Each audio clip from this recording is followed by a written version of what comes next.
కథా కాలక్షేపం నుంచి మీకు మరో మంచి కథనాన్ని అందజేస్తున్నాం. నిన్న నేడు రేపు. రచన ముప్పాళ్ల రంగనాయకమ్మ. మామగారు చదువుకుంటున్న గోవిందనామాలు చౌలబడేసరికి బద్ధకంగా లేచి కూర్చుంది అన్నపూర్ణ. కిటికీ తెర బయట తెల్లటి వెలుగు తెలతెలవారటాన్ని నిరూపించింది. నెమ్మదిగా లేచి వరండాలోకి వచ్చింది. రామారావు ఓసారి పుస్తకం నుంచి తలెత్తి చూశాడు. రంగా వెళ్ళిపోయిందా? వెళ్ళింది. ఇప్పుడే మళ్ళా పుస్తకం అడ్డం పెట్టుకున్నాడు. రంగా వచ్చి పనిచేసి వెళ్ళిందనటానికి సాక్ష్యం తలతల మెరుస్తున్న గిన్నెలు, చీడీల మీద నున్నటి ముగ్గుచారలు, బూడిద తీసి శుభ్రం చేసి ఉంచిన కుంపటి. అన్నిటిని మించి చదువులో రామారావు ఏకాగ్రతను. అయినా ఎందుకో అలా అడిగింది అన్నపూర్ణ. మిమ్మల్ని గదిలోనే చదువుకోమన్నానుగా, మళ్ళా ఇక్కడికొచ్చి కూర్చున్నారేం అంది ఏదో కూపి తీయాలన్న ధోరణిలో. మీరంతా నిద్రపోతుంటే నేను లైటు వేసి కూర్చోవటం ఏం బాగుంటుంది? హింసావాదిలా చూశాడు రామారావు కళ్ళు పైకెత్తి. బాగుంది, మాకు లేని ఇబ్బంది మీకెందుకు? అయినా పిల్లల్ని నిన్ను అలా చూస్తుంటే నేను ఇంక చదివినా ఏ ఒక్కళ్ళు కదులుతూ మెదులుతూ ఉంటారు. ఆ మాటలేమీ నమ్మకం కలిగించలేదు అన్నపూర్ణకి. ఇంకా ఈ చదువు ఎన్నాళ్ళుంటుంది? ఎప్పుడేమిటి పరీక్షలు?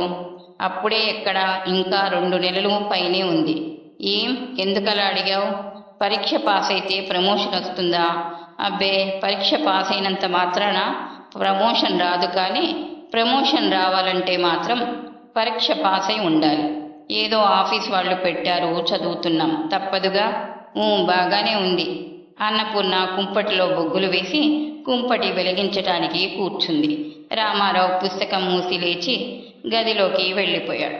పెద్దవాడు లేచి ఇంగ్లీష్ పద్యాలు కాబోలు కంఠస్థం చేసుకుంటున్నాడు. మిగతా పిల్లలు ముగ్గురిని రామారావు పేరు పేరున పిలిచి లేపటానికి ప్రయత్నిస్తున్నాడు. చంటిముండ ఏడుస్తూ తల్లి దగ్గరికి చేరింది. తిన్నగా వచ్చి ఒడిలో దూరిపోయింది.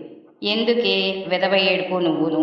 బారెడు పొద్దెక్కినా ఇంకా లెవ్వకేం చేస్తావు అంటూ కసిరేసింది అన్నపూర్ణ. బావురు మంది చంటిముండ. వసేవు చిట్టి తల్లి, ఇటురా, నేనెత్తుకుంటాను. మీ అమ్మ కొడుతుంది, ఇటురా మరి అంటూ లాలనగా పిలిచాడు తాతగారు. చంటిముండ ఏడుస్తూ వెళ్ళిపోయింది. అమ్మా, ఇవాళ మాకు క్లాసు పరీక్ష ఉందే, నేను తొందరగా వెళతాను. పెద్దవాడు లేచి వచ్చాడు. వెళ్ళు, నన్నేం చేయమంటావు అంది ఎర్రగా చూస్తూ అన్నపూర్ణ. తెల్లబోయాడు పెద్దవాడు. కిక్కురు మనకుండా పళ్ళ పొడి అందుకుని పెరట్లోకి పోయాడు. ఎర్రగా వెలుగుతున్న బొగ్గుల మీద నీళ్లు పడేసి లేచింది అన్నపూర్ణ. అమ్మా, కాఫీ అయిందేమో, తాతయ్య అడగమంటున్నాడే అంటూ వచ్చింది పెద్దపిల్ల. అన్నపూర్ణకి ఒక్కసారి కోపం ముంచుకొచ్చింది. పాడు బతుకు.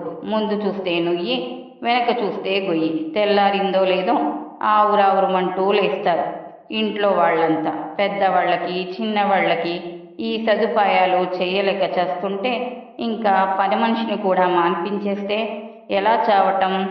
ఎన్ని గంటలకి లేస్తే ఈ చాకరీ అవుతుంది? రంగాని మానిపించకుండా వెధవ బాగోతం ఎన్నాళ్ళు? విసుగు లేకుండా నమ్మకంగా చేసే పని మనిషి కోసం సంవత్సరాల తరబడి ఎదురు చూస్తే నిజంగా దేవుడు పంపించినట్లే దొరికింది రంగా. నిజంగా అది ఎంత మంచిదో తనకే తెలుసు. చంటిముండ చెప్పిన పని కూడా విసుక్కోకుండా చేస్తుంది. జీతానికి ఒప్పుకున్న పనులకే గాక పైన ఎన్ని చెప్పినా చేస్తుంది. రంగా గడపలో కాలు పెట్టిన 2 నెలల నుంచి చాకిరీ తప్పించుకున్న అన్నపూర్ణ ప్రాణం హాయిగా ఉంది. నిజమే. అయితే మాత్రం వెధవ ఇంటి పనికి జడిసి కాపురంలో నిప్పులు పోసుకుంటుందా? ఆ మాయదారి ఆఫీస్ చదివేదో ప్రారంభించిన దగ్గర నుంచి రామారావుని కట్టడి చేయలేకపోతున్నానన్న భయం పట్టుకుంది అన్నపూర్ణని. కొన్ని గుణాలు పుట్టుకతో వస్తాయి, పుడకలతో పోతాయి. అంతేగాని వాటిని మార్చాలని ప్రయత్నిస్తే అదంతా ఉత్త ప్రయాసే అవుతుంది. రామారావు పరాయి ఆడవాళ్లకేసి చూస్తుంటే ఆ చూపుల్లో ఆశ లాంటిది కనిపిస్తే అన్నపూర్ణకి ఎంత బాధగా ఉంటుందో రామారావుకి తెలియదు. అసలు తను మరో ఆడదానికేసి ఆశగా చూస్తున్నాడన్న సంగతి కూడా అతనికి తెలియదు. అతను అన్నపూర్ణకేసి చూస్తాడు, రోడ్డు మీద పోతున్న విశాలాక్షి కేసి చూస్తాడు, ఆఫీస్లో కనిపించే సుశీలకేసి చూస్తాడు, అలాగే రంగా నిక్కేసి కూడా చూస్తున్నాడు. కొన్నాళ్ల నుంచి అప్పుడప్పుడు దానికేసి చూసి నవ్వటం, ఏదో పని కల్పించుకొని మాట్లాడటం, దానితోనే సిగరెట్లు తెప్పించుకుని దాని ముందే ఒక సిగరెట్ అంటించటం, అలాంటి సర్వసామాన్యమైన విషయాలన్నీ బట్టబయలుగానే జరుగుతున్నా వాటిల్లో ఏవేవో భావాలు, గూఢార్థాలు కనిపిస్తాయి అన్నపూర్ణకి.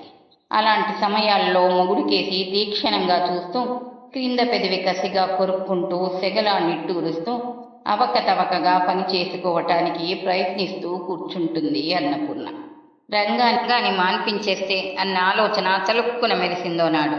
అమ్మో, రంగాన్ని మాన్పించేస్తే ఈ ఇంటి పనులు, చీకట్లో చిమ్మి ముసలైనకి స్నానం, 9 గంటలకల్లా పెద్దవాడికి కెరియర్ భోజనం, సాయంత్రం వేళ కుర్ర వెదవలు నమలడానికి ఏదో చిరుతిండి, నిత్యం ఇంటిల్లిపాది కట్టి విడిచిన గుడ్డలు, చాకిరేవు దేవుడా, రంగానే మానిపిస్తే నా పాటలు నాకు రావు. మన బంగారం మంచిదైతే అన్నట్టు ఈయనకు బుద్ధి ఉండాలి కానీ పని మనుషుల్ని అరికట్టగలనా, పిచ్చి అనుకుంటూ తనను తాను సముదాయించుకుంటూ ఊరుకుంది అన్నపూర్ణ. కానీ రామారావు తెల్లారగట్ల లేచి డిపార్ట్మెంటు పరీక్షలంటూ వరండాలో కూర్చొని పెరట్లో అంట్లు తోముతున్న రంగాని, వాకిలి తుడిచి నీళ్లు చిమ్ముతున్న రంగాని, చక్కచక్క పనులన్నీ చక్కబెట్టుకుంటున్న రంగాని, అలా వివిధ రూపాలుగా వివిధ కోణాల నుంచి చూస్తూ మురిసిపోవటం అన్నపూర్ణ సహించగలిగేటంత కమ్మటి విషయం మాత్రం కాదు. అక్కడికి అంది క్రిందటి రోజు. తెల్లవారి గట్ల లేచి వరండాలో కూర్చోటం దేనికి? పర్వాలేదు, నాకు లైట్లు ఉన్నా నిద్రపడుతుంది, మీరు గదిలోనే చదువుకోండి. అలాగేలే అన్న రామారావు యథాప్రకారం వరండాలో తిష్ట వేసి, అబ్బే, నువ్వు నిద్రపోతుంటే నేను లైటు వేసి కూర్చోటం బాగుంటుందా? నువ్వు కదులుతుంటే నేను చదవగలనా? అంటూ అనురాగం ఒలకపోస్తే కరిగి నీరైపోవటానికి అన్నపూర్ణెం పిచ్చిదా, వెర్రిదా, లేక తెలివి తక్కువదా? బాగుంది వ్యవహారం, ముదురుతున్నట్లుంది అనుకోకుండా ఉండగలదా? నీతి నియమాల కోసం పడి చావాలన్నది ఒక్కటే అన్నపూర్ణ అభిప్రాయం కాదు. తన భర్త తన కళ్ళెదుట మరో ఆడదాన్ని అదోలా చూడటం, ఆడదానికో ఎదురు చూపు కోసం పడిగాపులు కాయటం, అబ్బా, అది అన్నపూర్ణకు చాలా అవమానకరమైన విషయం. తన విలువ ఏమాత్రం మిగలనట్టు, తన ఉనికికి అర్థమే లేనట్టు, ఇంకా ఏ క్షణానైనా తను చచ్చిపోవచ్చునన్నట్టు, ఆ బాధ ఇముడ్చుకోవటానికి శక్యం కానట్లు తోస్తుంది. భార్యాభర్తల మధ్య ఏ వ్యక్తి చొరబడనే కూడదు. గాని అదే జరిగితే ఇంకా ఆ దాంపత్యానికి ఏం మిగులుతుంది? గతంలో సుఖము, సంతోషము, తృప్తి, గర్వము ఎక్కడ నిలుస్తాయి? అలాంటి ఆలోచనలు వస్తేనే వణికిపోతుంది అన్నపూర్ణ. రామారావు మనస్తత్వాన్ని ఇంకా తను మార్చలేదు. తను ప్రయత్నిస్తున్న కొద్దీ అతను మొండివాడవుతున్నాడేమోనన్న భయం కూడా పట్టుకుంది. అతన్ని విమర్శించి బాధ పెట్టే కన్నా సాధ్యమైనంత వరకు అతని మనసు చెలించే అవకాశాలు లేకుండా చూసుకోవటమే తన విధి. రంగాని మాన్పించేయాలి. మరేం చేస్తుంది? రంగాని అతని ఎదురుగా ఉంచి అతనిలో రోజు రోజుకి ఆశ పెరగనిచ్చి చివరికి తన హృదయంలోనే అగాధాన్ని తవ్వుకుంటుందా? మనశ్శాంతి ముందు ఈ ఇంటి చాకరీ అన్నది ఎంత చిన్న విషయం. అన్నపూర్ణ మనసు చాలా వరకు నెమ్మదించింది. చెల్లా చెదురైన ఆలోచనలు కూడా తిరిగి ఒక కొలిక్కి వచ్చాయి. గబగబా కాఫీలు, పిల్లలకు చద్దన్నాలు, వంట వారుకు తేలిగ్గా బంతిలా తిరిగింది. 10 గంటలయ్యేసరికి అన్నపూర్ణ వెనకాల తిరిగే చెంటి ముండ తప్ప ఇంట్లో ఎవ్వరూ లేరు. అన్నపూర్ణ చెంటిదానికి ముందు జడల్లుతూ కూర్చుంది. రంగా వచ్చింది రెండోసారి. మళ్ళా గిన్నెలు కడిగి బట్టలు ఆరవేసి ఏమైనా పెడితే తినిపోవటం దానికి రివాజు. అన్నపూర్ణ చాలాసేపు కొత్త మనిషిని చూస్తున్నట్టే చూసింది రంగాని. రంగా తొడలు కనిపించేలా గోచి పెట్టుకుంటుంది. పైట చెంగు కూడా భారుగా లాగి బొడ్లో దూపుకుంటుంది. జుట్టు మాత్రం ఎప్పుడు చూసినా నున్నగానే ఉంచుకుంటుంది. అప్పుడప్పుడు రింగుముడి కూడా వేసుకుంటుంది. చెప్పొద్దు, 2-3 సార్లు అన్నపూర్ణే చుట్టింది కూడా.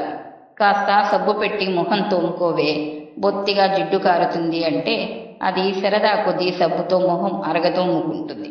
కడుక్కు వచ్చాక చూస్తే నిజంగా దాని నుదురు, చెంపలు నల్లగా నిగనిగలాడుతూ నీడలు కనిపించేంత నున్నగా ఉంటాయి. నువ్వు చక్కగా ఉంటావే రంగా, నీ మొగుడెప్పుడన్నా ఈ మాట అన్నాడా నీతో? అంటే ముసిముసిగా నవ్వుతుంది. పాపం రంగా చాలా మంచిది. ఎంత మంచిదైతే ఎందుకు? తన కొంప తీశాక రంగా పరపరా గిన్నెలు తోముతుంది నారింజ చెట్టు కింద. అన్నపూర్ణ చెంటిదానికి రిబ్బన్ వేస్తూ అంది. కాస్త బాగా తోమవే తల్లి, పొద్దున గిన్నెలన్నీ మసిమసిగా వదిలేసి వెళ్ళావు. గ్లాసులవి ఎలా కడిగావో ఏమిటో, తడి ఆరేసరికి బూడిద పళ్ళల్లా తయారయ్యాయి. అన్నీ తిరిగి తోల్చుకోలేక చచ్చాను. నీ పని నువ్వును. అన్నపూర్ణ ఆ మాటలనటానికి ఎంత కష్టపడి గొంతు పెగుల్చుకుందో రంగాకి తెలీదు. అది నమ్మలేనంత ఆశ్చర్యంగా వెనక్కి తిరిగి చూసింది. అదేమిటి చోద్యంగా చూస్తున్నావు? గిన్నెలు సరిగ్గా తోమమన్నాను కానీ. అది రంగా నిజాయితీకే తీరని కలంకం. అలాంటి విషయాలలో మాత్రం అది మంచితనం ప్రదర్శించదు. ఖచ్చితంగానే అంది. నాను శుభ్రంగా తోమినానమ్మా. అయితే నేను అబద్ధమాడానంటావా? ఇది మరీ బాగుంది. డబ్బు పోయే శని పట్టే అని చెప్పి చేయించుకోవటానికి కూడా దిక్కులేదా ఏమిటి? మీరెప్పుడన్నా ఈ ముక్క అన్నారా ఏమిటమ్మా? ఎందుకంటాను, ఈ మధ్య నీకు కాస్త బిరుసెక్కిందిలే. దిక్కులు చూడటంతో సరిపోతుంది గాని పనేం చేస్తావు? రంగా గిన్నెలు కడగటం మానేసి భరించలేనంత అభిమానంగా చూసింది. ఎందుకు ఈ గోలంతాను? మీకిష్టం లేదని చెప్పండమ్మా అంది నిష్ఠూరంగా. చెప్తే ఏం చేస్తావు? ఇంకేం చేస్తానో మానుకుంటాను. బావుందేవు, బెదిరిస్తున్నావా? నీకు మరో ఇండ్లు దొరక్కపోదు, నాకు మరో మనిషి దొరక్కపోదు. నీకు కష్టంగా ఉంటే ముమ్మాటికి మానే. తెల్లబోయింది రంగా. అన్నపూర్ణమ్మ అంత ఖచ్చితంగా మాట్లాడుతుందని అనుకోలేదు. అది నిజాయితీగా పనిచేస్తుంది. దాని పనికి వంక పెడితే కోపం వస్తుంది. ఇష్టం లేకపోతే మానుకుంటానమ్మా, అంతేకాని అంటూనే ఉంటుంది అప్పుడప్పుడు. ఆ మాటతో లొంగిపోయే అన్నపూర్ణ ఈసారి మాత్రం రెచ్చిపోయింది. తన సంతోషాన్ని కప్పిపుచ్చుకుంటూ చీటికి మాటికి మానేస్తానని బెదిరిస్తుంటే ఎంతకాలం సాగదీయగలను నేను? నాకేనా అంత సిగ్గులేంది? నేను మాత్రం ఆడపుట్టక పుట్టలేదటే. నీ మాత్రపు పని పాటలు నాకు రావనుకున్నావా ఏమిటి? పన్నెత్తి మాట అనకుండా చేయించుకునే వాళ్ళ దగ్గర కెళ్ళు. ఇవాళకి నీకు 2:30 కాబోలు అయ్యింది. ఇవిగో డబ్బులు తీసుకో అంటూ డబ్బులు తెచ్చి చీడీ వారన పెట్టింది. రంగా మళ్ళీ తెల్లబోయింది. కాసేపటికి అదోలా నవ్వేసింది. రంగా మంచితనం అన్నపూర్ణకి తెలిసినట్టే అన్నపూర్ణ మంచితనం రంగాకి తెలుసు. ఏంటమ్మా అంత కోపం? నేనేమన్నానని అంది. కోపం ఎవరికే, నాకా నీకా? మాటంటే మాటే, మర్యాదగా వెళ్ళు. రంగాతో అంత నిర్మోహమాటంగా మాట్లాడగలడని ఎన్నడూ అనుకోలేదు అన్నపూర్ణ. ఆ మాటలనేసి చెంటిదాన్ని చంకనేసుకుని గదిలోకి పోయి కూర్చుంది. రంగా అక్కడే చీడి దగ్గరే నిల్చొని డబ్బులు తీసుకుని బొడ్డున దోపుకొని అమ్మా వెళ్తాన్నాను అనేసి దొడ్డి గుమ్మం తీసుకొని వెళ్ళిపోయింది. అన్నపూర్ణకి పుట్టెడు దుఃఖం వచ్చింది. అలా కూర్చొని 12 గంటలకి పిల్లలు వచ్చే వేళకి లేచింది. మర్నాడు ఎప్పటిలాగే లేచి వచ్చింది అన్నపూర్ణ. రామారావు చదువుకుంటూనే ఉన్నాడు. అన్నపూర్ణని చూస్తూనే రంగా రాలేదేం ఇవ్వాళ్ళ అన్నాడు. అన్నపూర్ణ అతనికి దగ్గరగా వెడుతూ ఈసుళ్ళు ఎక్కువయ్యాయంట, మానేసింది. అప్పలమ్మని రమ్మని చెప్పాను, కాసేపటికి వస్తుంది అంది. మొగుడి ముఖంలో ఏదో బాధ, కళ్ళల్లో ఏదో నిరాశ కనిపిస్తుందని తరచి తరచి చూసిన అన్నపూర్ణకి అవి కనిపించినట్టే అయ్యాయి. ఏం మీకు బాధగా ఉందా అంది నవ్వుతూ. నాకేం బాధ మధ్య? ఏమో, చీటికి మాటికి సిగరెట్లకి పరిగెత్తేదిగా చిలకల. రామారావు మాట్లాడలేదు. ముసలైనా లేచి వచ్చాడు. అమ్మాయి, ఇవాళ రంగా రానట్టుందే. అవును మామయ్య, దానికి వీలు కావటం లేదని మానేసింది. అప్పలమ్మ వస్తుందిలేండి, మీ స్నానానికి నేను నీళ్లు పెడతాను, తుండు చుట్టుకురండి. రామారావు గదిలోకి వెళ్ళిపోయాడు. పిల్లలంతా లేచారు. అన్నపూర్ణ అంట్ల గిన్నెలన్నీ పెరట్లోకి చేరవేసింది. సగం సగం పనులు అవుతుంటే వచ్చింది అప్పలమ్మ. ఇంకాస్త పెందరాడే వస్తూ ఉండగలవా అప్పలమ్మ? నెమ్మదిగా అంటూ ప్రాధేయపడుతున్నట్టు చూసింది అన్నపూర్ణ. ఎట్టా తీర్తదమ్మా, చూస్తాలేండి. ప్రధానమంత్రి ఫోజు. కిక్కురు మనలేదు అన్నపూర్ణ. అసలు జీతం కన్నా ఓ 1/2 రూపాయి ఎక్కువ పెంచి అది కాదు కూడదంటే ఏ వేళకైనా సరే వచ్చి పని చేయమని అప్పలమ్మని తనే బ్రతిమిలాడింది. గత సాయంత్రం ఏరికోరి దాన్నే పిలవటానికి కారణం ఒక్కటే, అది పడుచుది కాదు. రామారావు దానికేసి చూడమన్నా చూడడు. అప్పలమ్మకి 50 ఏండ్లు నిండి ఉంటాయి. తల అక్కడక్కడా నెరిసి కలనేత బుట్టలా ఉంటుంది. రవిక తొడుక్కోదు. రంగాల అంత శుభ్రంగానూ ఉండదు. రామారావు దానికేసి ఎందుకు చూస్తాడు? నిజంగా రామారావు ఆ మర్నాటి నుంచి వరండాలో చదవటం లేదు. అన్నపూర్ణ ఏదో అడగాలని ఊరుకుంది.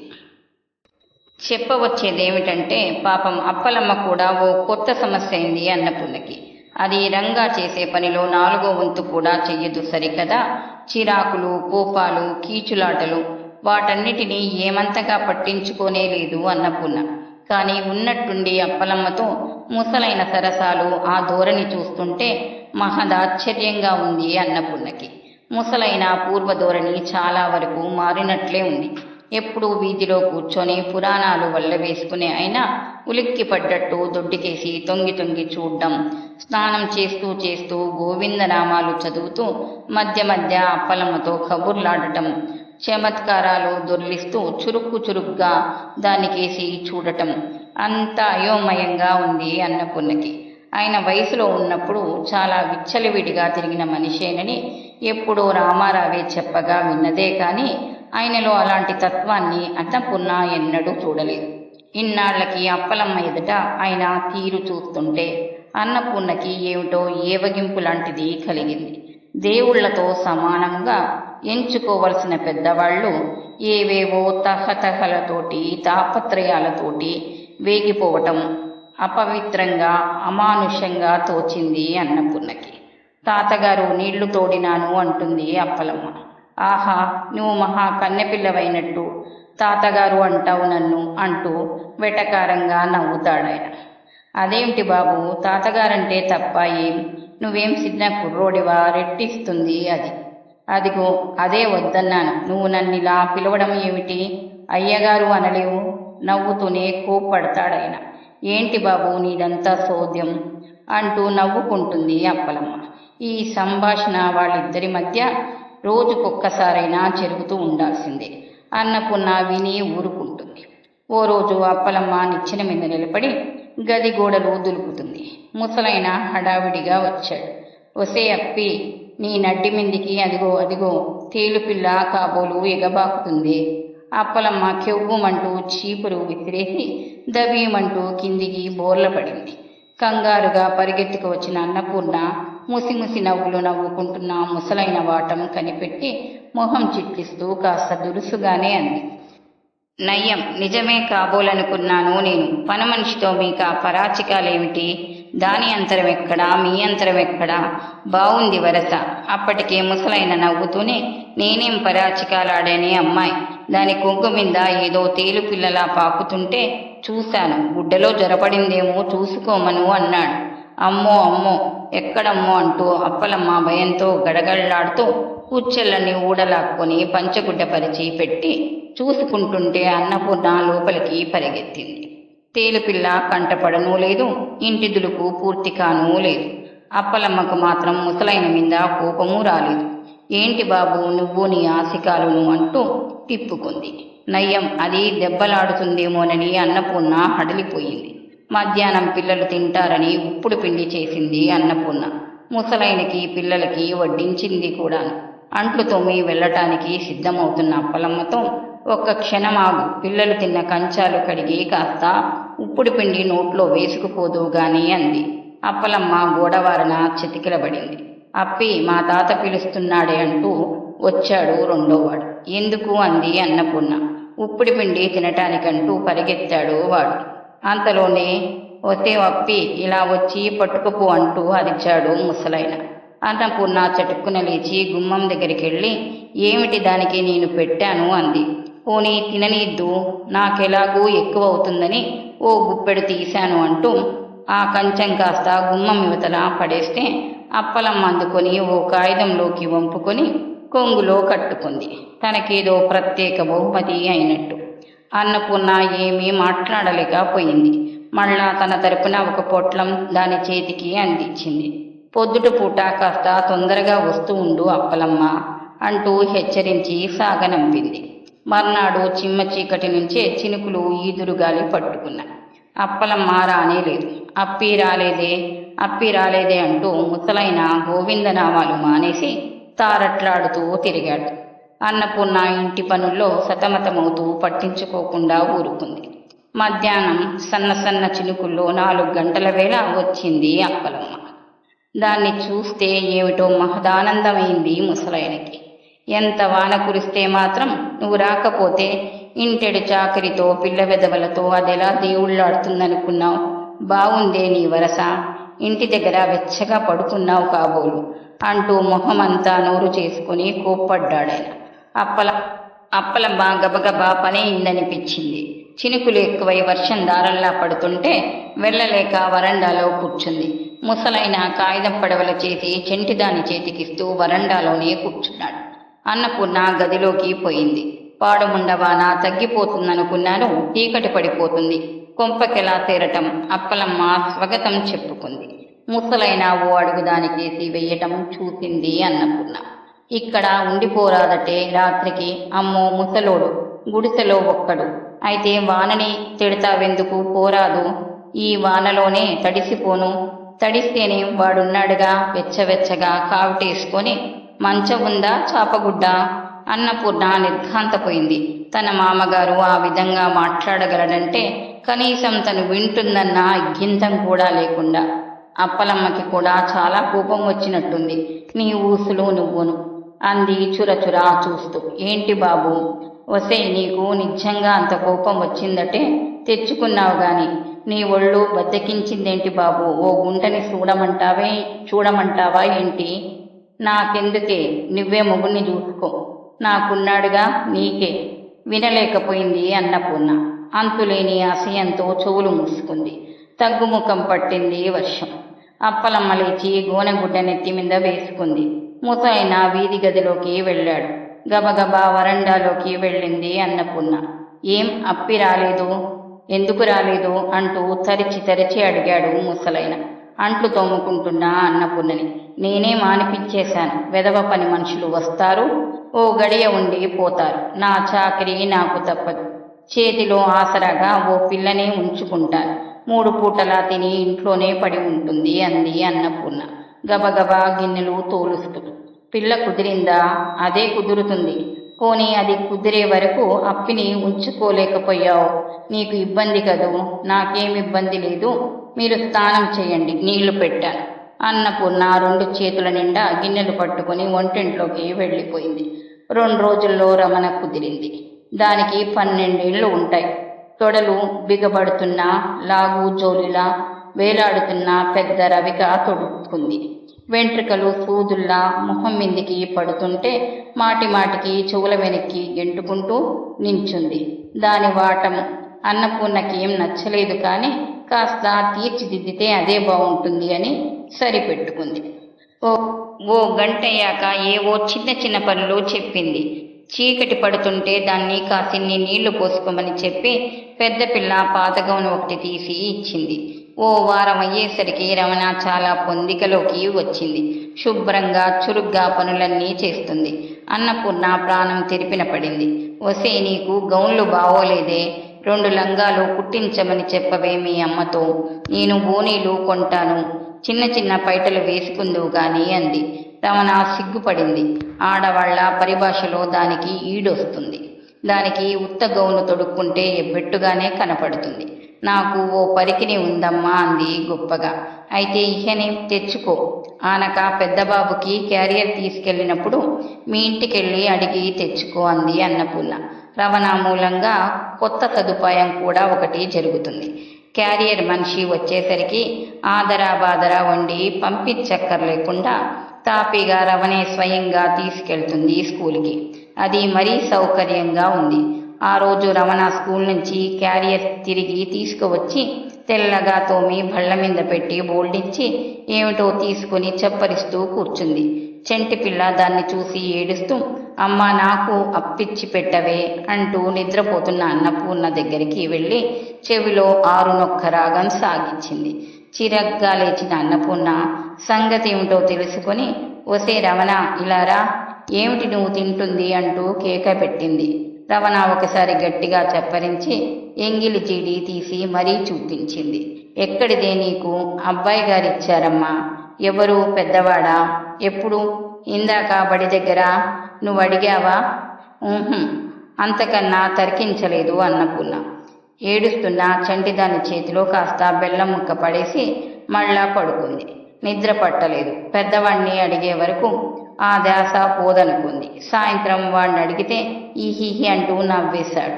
అందరూ కొనుక్కు తింటుంటే అది ఊరికే చూస్తుందమ్మా, పాపం తింటుందని పెద్దవాడు కేవలం జాలిపడి ఇచ్చాడనుకుని సరిపెట్టుకోబుద్ధి కాలేదు అన్నపూర్ణకి. అయినా వాడి పసిమొహం చూస్తూ ఏమీ ఆలోచించను లేకపోయింది. నువ్వు మాత్రం ఇంకెప్పుడు అలా చేయకు, దానికి లోకు అవుతావు.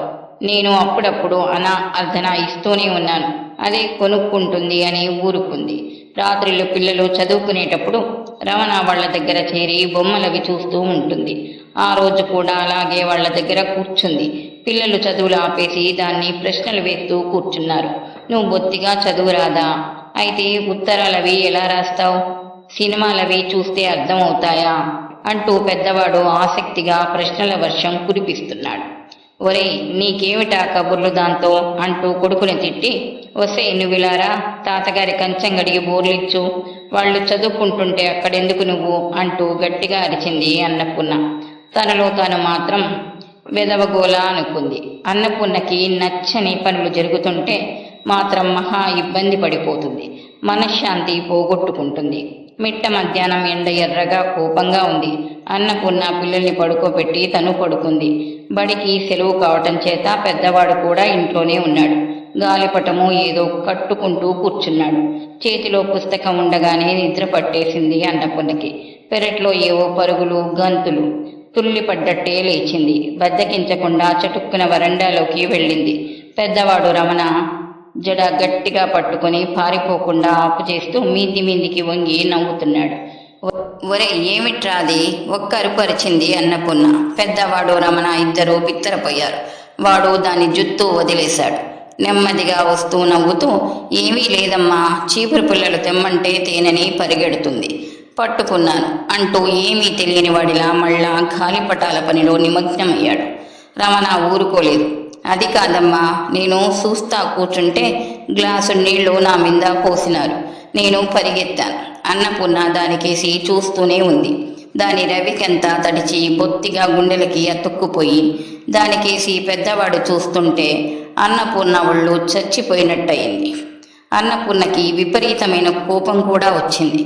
చి, మీ వారసత్వం నాశనంగాను, ఇంకా ఈ కర్మకి విముక్తి లేదట్రా, పోయిన పొడుగునా ఇదే పాట, పాడు బతుకులు అంటూ గబగబా లోపలికి వెళ్ళి సర్రున ఒక పాత చీర చింపి 2 బారల గుడ్డ ముక్క తెచ్చి రమణ మిందికి విసిరింది.